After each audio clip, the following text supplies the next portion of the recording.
Hi, and welcome to another episode of CEI in the News. Today is May 11th, 2010, and I'm your host, Greg Conco.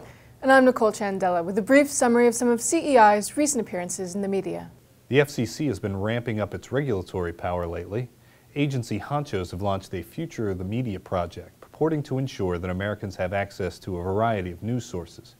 I wasn't aware this was a problem personally, but apparently the FCC believes government intervention is needed to ensure journalists keep doing their job.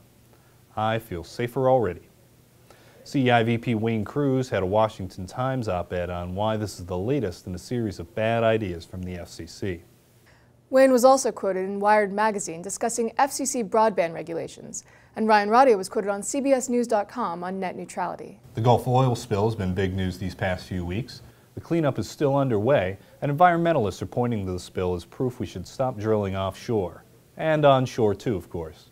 Our Ian Murray had a piece in the Washington Examiner explaining why we shouldn't overreact to this unfortunate accident. And Chris Horner was on the Sean Hannity Show and the Kudlow Report to talk about what went wrong and what we should do next. Here's a clip from Kudlow. Well, the key is what happens domestically. And domestically, of course, it's the first one we've had in a while, but for Exxon Valdez, the issue is, if you want to take it seriously, how does it compare to seepage, natural seepage? And it's slightly more.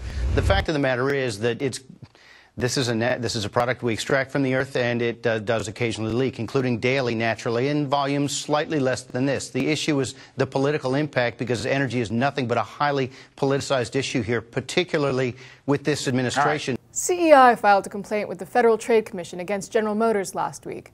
A series of new GM television and print ads claims the company repaid its government loans in full and ahead of schedule. But the ads neglect to mention that GM used other bailout funds to repay the comparatively small loan in question.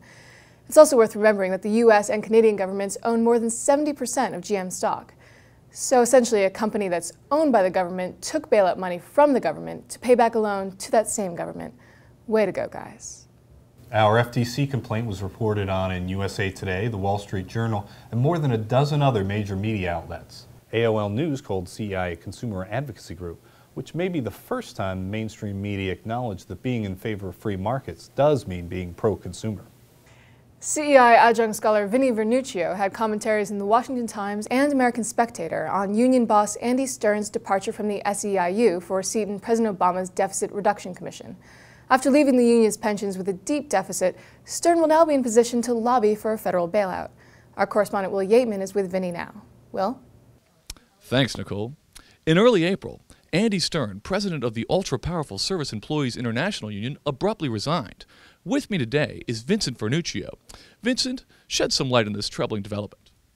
Oh, well, thanks, William. The reason that he resigned, well, I think, is because of the massive unfunded liabilities in their pension funds and also the deficit that SEIU has raked up in the last 10 years. A lot of that deficit has to do with his huge spending on political causes to fund the left's anti-free market agenda. Wonderful. As I understand it, you outlined these arguments in a Washington Times piece. Tell me, how was it received? Well, I thought it was received fantastic. Anna Berger, who was Andy Stern's heir apparent to the SEIU, who just got slammed by Mary Kay Henry for the presidency, did not think so. She actually wrote a letter to the editor blasting me. Of course, all her conclusions were wrong. Fascinating. Wonderful. Thank you, Vincent. Back to you, Nicole. Thanks, Will. Ryan Young and Alex Nowrasteh had an op-ed in the American Spectator on how we can fix the illegal immigration problem. Alex was also on Fox 5 criticizing Arizona's new immigration policy.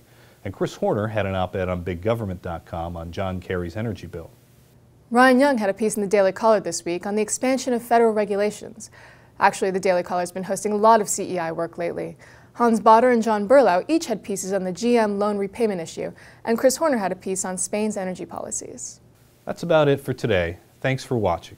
Please subscribe to our channel, and remember, all the links to our stories can be found in the description box below the screen. This week's CEI in the News was brought to you by Red Hot Lies and The Frankenfood Myth, both available on Amazon.com.